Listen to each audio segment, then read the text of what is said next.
Hi, I'm Lisa Campbell, Director of the Barry Center for the Arts. Welcome to another edition of Bringing Home Barry. Today, we bring you the second in a three-part series looking at Ramapo College Ramapo Center for International Education. In this video, Assistant Director of International Education, Kate Lamanna, speaks with 5 recent alumni who traveled abroad while students at Ramapo College. They discuss how their experiences impacted their learning and helped to launch their careers. Hi there, my name is Kate Lamanna, and I'm the Assistant Director of International Education at Ramapo College of New Jersey. Over the past 13 years, I have worked with hundreds of students, assisting them in their study abroad journey. Today, I am joined by 5 students who are going to introduce themselves and share with you more about their study abroad experiences and how those experiences have transformed their lives and impacted them to what they're doing today. So let's get started. Hello, my name is Dr. Alex Goranov. I graduated Ramapo College in 2017 with a Bachelor's of Science in Chemistry, a minor in Environmental Science, and honors. Hi everyone, my name is Andreina Santamaria. I graduated from Ramapo in May 2016 with a BA in International Studies and a minor in Human Rights and Genocide Studies. Hi, my name is Blumer. I'm an International Studies major with a minor in Visual Arts, and I plan to graduate in the fall of 2021. Hi, my name is Brook Tweeten. I graduated with my BSN in nursing in 2017. Hi, my name is Nora Dougherty. I graduated in 2012 with a BA in International Studies and minors in Political Science, Spanish Language, and Human Rights and Genocide Studies. Why did you choose to study abroad while you were a student at Ramapo, and when and where did you go? So I chose to study abroad to diversify my education. I was a chemistry major, and while the chemistry curriculum at Ramapo is amazing, I was really interested in marine science and marine chemistry in particular. And these disciplines are quite unique, so they weren't available at Ramapo, but I found 2 amazing study abroad programs. One of them is an internship in Australia, and I could work in a marine research lab in a local university in Sydney. The second program is fieldwork-based marine research program in the Caribbean. I chose to study abroad because as an international studies major, I knew post-Ramapo I wanted to live abroad. So for me, it was an opportunity to kind of test the waters and see if it was something I wanted to do. I went into the study abroad office and I learned about a faculty-led program because for me that was really important. So I chose the India Sustainable Development Program in South India, where I lived in a rural village with a faculty and other Ramapo students.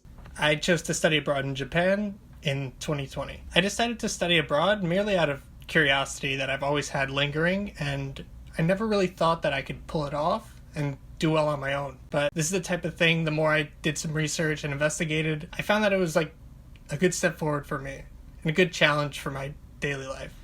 Well, I grew up in New Jersey. I went to school in New Jersey, so it was always the plan to explore other areas, other countries. So it was always my dream to study abroad. I studied abroad in London the fall of my sophomore year in 2014. I came into college knowing that study abroad had to happen. It was on my agenda from day one. And I have a distinct memory of going to the study abroad fair as a freshman and meeting one of the representatives who was there. I knew I wanted to go somewhere in Spain, and I remember having a 20-minute conversation with one of the representatives about Sevilla, and I was hooked. So I went my spring semester 2010 to Sevilla, Spain. What were some of the opportunities the experience provided to you, and how did it help you achieve your goals? During my experiences at study abroad, I managed to gain a real hands-on experience in research. During my internship in Australia, I worked in a research lab and I was able to see what actual research in real life is. I managed to learn what the hierarchy of academia is, which is what I was thinking to pursue after post-graduation. In my other study abroad program in the Caribbean, which was mainly fieldwork based, I managed to do different type of research every day. One day we will be catching baby sharks and measuring them. The other day we'll be snorkeling, counting sea cucumbers. We will be scuba diving, measuring seafloor parameters. So I managed to try many different things of marine research. Now this helped me to really narrow down what I want to do post-graduation. Personally, this was the best summer in my life. It was so much fun and so amazing. I'll always remember it. So as an international studies major, I'd conducted research before, but like Alex, this was the first time I had ever done hands-on research. So my program was in sustainable development in a village outside of Bangalore in South India. And we had faculty there with us every month, and we learned from topics from media to the caste system, so it was very diverse.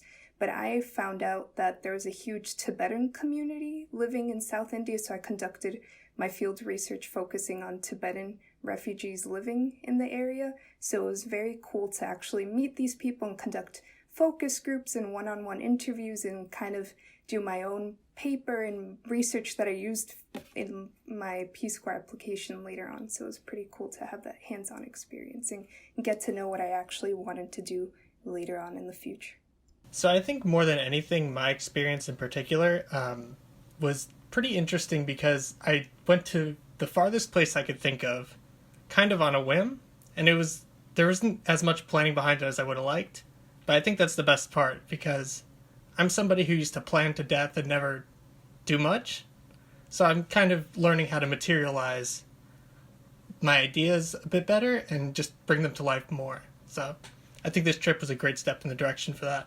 Well, it let me explore other interests besides nursing that I otherwise wouldn't have gotten to do. I got to take an art class that would bring us to different museums in London. I got to take a theater class that would bring us to different plays from anywhere from one-room plays to plays on the West End.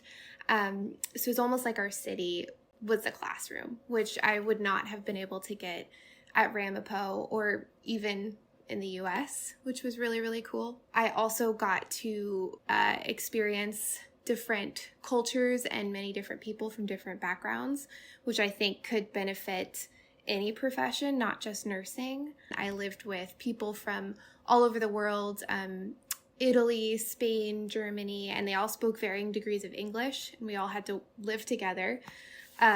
Which was really, really fun. The main goal I achieved over there was improving my Spanish skills. I knew there's only so much you can learn in a classroom with Spanish unless you really get into, living everyday life. So to do that, I did a homestay. So I lived with a Spanish family in Sevilla. That greatly improved my Spanish. So when I came back to the US and when I was getting ready to graduate, it really set me up to feel prepared that I could take on doing the Fulbright English teaching assistantship that I got in Spain post-graduation.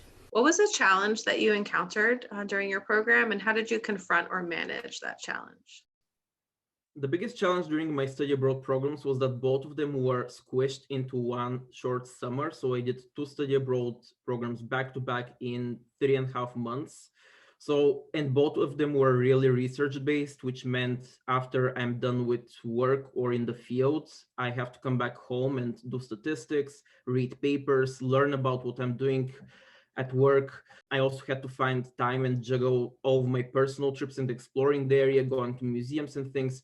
So it was intense, but I think I overcame this challenge by just my internal motivation, because I knew that these study abroad programs were going to set me up for my future. Like, these 2 programs were perfect for me. They were exactly what I wanted. So there was just this internal adrenaline flowing through me. Yes, I was tired, but I loved every second of it. I would repeat it any day if I could.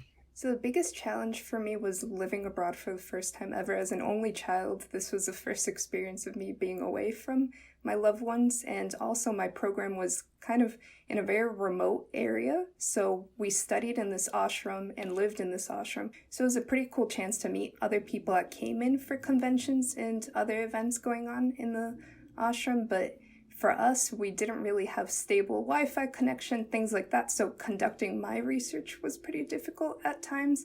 But I do appreciate that my program pushed me out of my comfort zone. In that way, I was able to establish these pretty strong connections I have with my friends to this day. And it taught me later on how to live abroad with much less than what I'm used to here back in the States. For me in particular, having studied abroad in 2020, I had the unique experience of being abroad during the coronavirus. And that took things in a very interesting direction, because the first few months abroad, it seemed like everybody spoke English and people kind of got into their own little cliques. Like, there's the French kids and the American kids and Japanese kids. After about 90% of the students left, we kind of all became this one homogenous group. And it was kind of interesting to just see, like, through this type of global crisis, we could all come together and, I don't know, learn more about each other. It was the type of experience you can't put to words too well, because these are people who I probably never would have talked to otherwise, and now we all have a big group chat and we keep up with each other. So experiencing something together like that is really a beautiful thing if you get through it. A big challenge I faced was navigating a major city. I was lucky in that London, obviously they do speak English there, but back in 2014 they really didn't have very good Wi-Fi. The only free Wi-Fi I think was at the Starbucks. So I got lost. I can't even count how many times I got lost in the city. I had to get very comfortable with getting lost, and I actually learned to really enjoy it. That skill has helped me everywhere. Also keeping my wits about me too. I'm a travel nurse now, so I'm traveling to different cities. I have to be comfortable not knowing the city very well and exploring on my own. For me, more of a challenge looking back was when I was an English teaching assistant, postgraduate with Fulbright, because when I was abroad, I was with a group and we were all together, and it was very comforting to be with that group, going through all the challenges that you faced being abroad for the first time. But when I was doing my Fulbright, I was alone in this tiny village, and for me that was very difficult in the beginning, feeling that I was outside and away from everyone else who was living in the bigger cities. But looking back on that, it was probably the best thing that could have happened, because it allowed me to make greater friendships with the people in my community.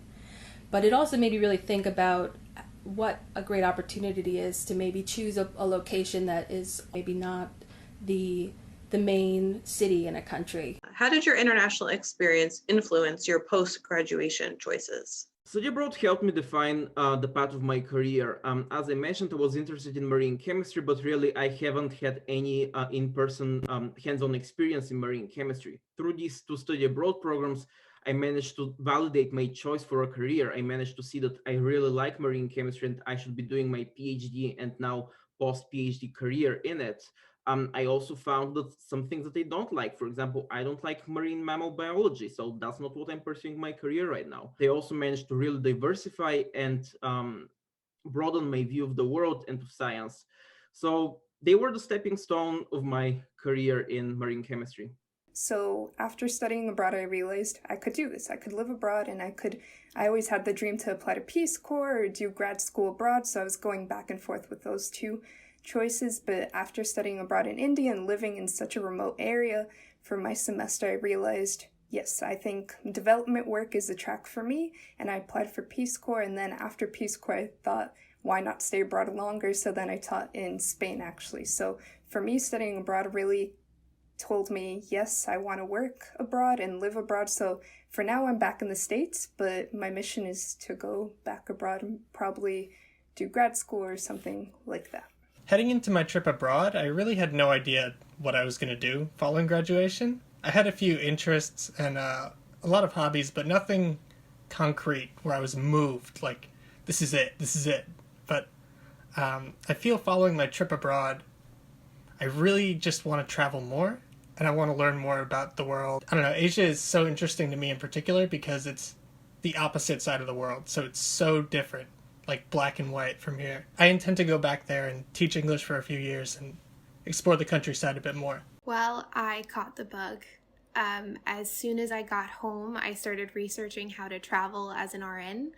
I figured they would need nurses everywhere, right? And I had never heard of travel nursing, and it's actually a very popular specialty of nursing. So I discovered it then, and that had been the plan ever since. I started a year ago, and I love it. It's so fun. I get to explore different places of the U.S. As soon as I came back from my study abroad experience, I was a junior, and I was thinking of every way I could to get back abroad once I graduated. Following graduation, I was a Fulbright English teaching assistant back in Spain. And I did that for a year, and it was incredible. And then following that experience, I also knew I didn't want to leave again. Midway through the experience, I applied for grad school. to the London School of Economics in London for a Master's in International Relations. So I was lucky enough to get to spend 2 years after graduation, and I would not have done either of them if I didn't have my initial study abroad experience. So after graduation from Ramapo, I pursued my PhD and I just graduated in December. And studying abroad really helped me step out of my comfort zone and learn to be stepping out of my comfort zone. And pursuing a PhD is really going into the unknown. Research is really figuring stuff out. You cannot look it up on Google or call your parents. So the study abroad experiences taught me to step out of my comfort zone, which really prepared me for my PhD. And I was pretty successful. And I thought one of the reasons why I did well was because I had a really good training in my undergrad, part of which was studying abroad.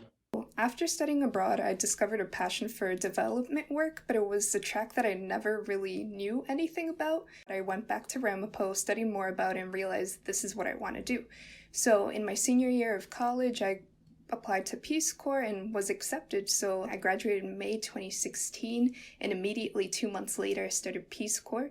So as a Peace Corps volunteer, I was a youth development volunteer in a village in the Middle Atlas of Morocco. So I lived in that village for 2 years, and I learned the local dialect Darija and other indigenous languages like Tamazight in the area.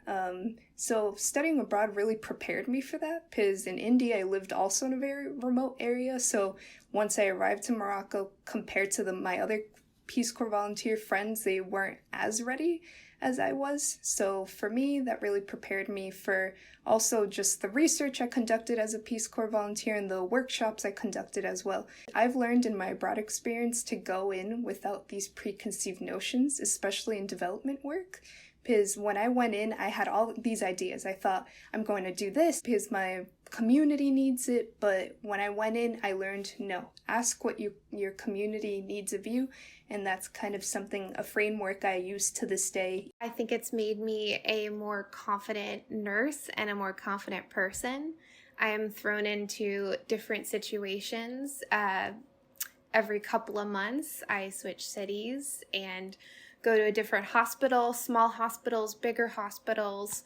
So I've learned to kind of roll with the punches. I've worked with many different populations. Right now I'm in Seattle on the West Coast, and I absolutely love it here. So I'm kind of trying to explore different jobs that I can have to stay on the West Coast as well. My experience has definitely enhanced my career goals, I guess you can say. Currently I'm an assistant vice president at Credit Suisse, which is a Swiss bank. So it's kind of a diversion from what I potentially thought I was going to be doing. But I think the thing that both the experiences set up for me was the fact that I could take on this challenge. Probably younger me in 2012, post-graduation from undergrad, would have never taken that on. But after having these 2 years under my belt being abroad, I felt that I could do it, and I did do it. So I definitely wouldn't be where I am today if I didn't have those experiences to prepare me for it. What would you tell current Roadrunners about the importance of international education and post-graduation opportunities? To any current students, I would say that this is going to be one of, if not the most amazing experience of your lives. I had the best summer of 2015 ever.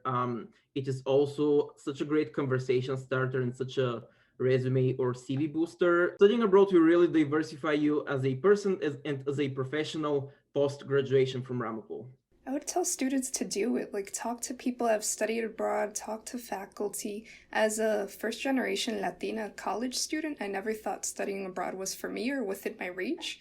But I visited the study abroad office, and I went in and actually spoke to Kate, and she was super helpful and supportive, and everyone else in the office is. But when you talk to anyone that's studied abroad, they'll always tell you it's life-changing, it's amazing, you'll grow so much. It sounds like a cliche, but it's all very true.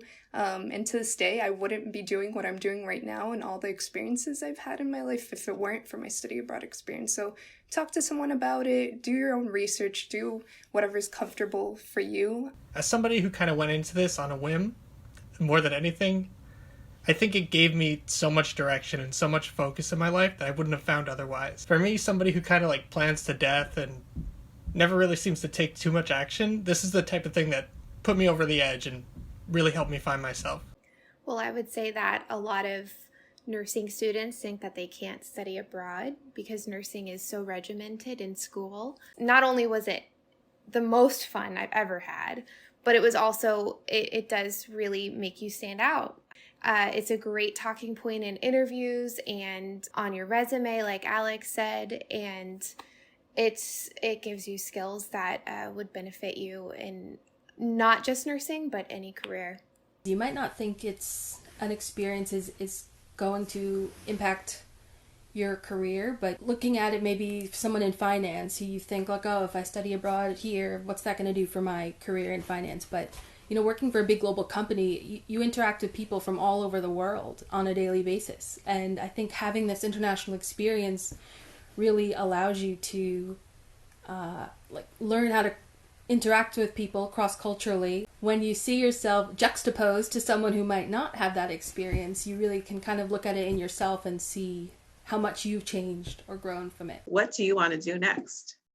So my current goal is to find a faculty position and then settle down somewhere in a big city, probably establish a research group and pursue my research interests in wildfire chemistry. That will really enable me to get students, start mentoring them, get more research done, and really pursue the actual part of my career. I actually want to move abroad again. So I think New Zealand or Australia is on the list. That's the last area of the world that I haven't lived in or traveled to. So I think I want to do either grad school or work somewhere in that area. So I mentioned earlier I have some plans to return to Asia, primarily to teach English for a year or two, but I also want to backpack across Europe at some point. And then this summer, I actually plan on going on a few hiking trails, and then just kind of traveling the country and seeing what America has to offer, because I've really only been in New Jersey. Well, I'm not quite done exploring.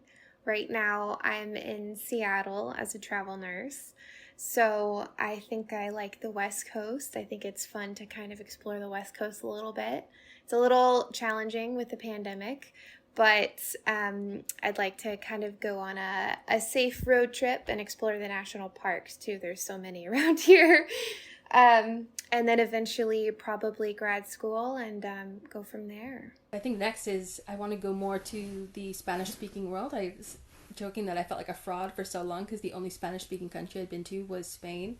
And last year I was able to go to Mexico City, which was awesome. But I think my next place is I want to go to Cartagena, Colombia. That's on my, hopefully, I don't know about 2021, but I think 2022 looks pretty good. Thank you, everybody.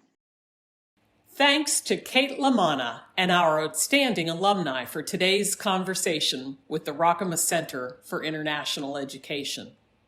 Look for the third video in this series, where we'll meet some international students who chose Ramapo College to study in the U.S. and hear about their experiences. Thanks for watching.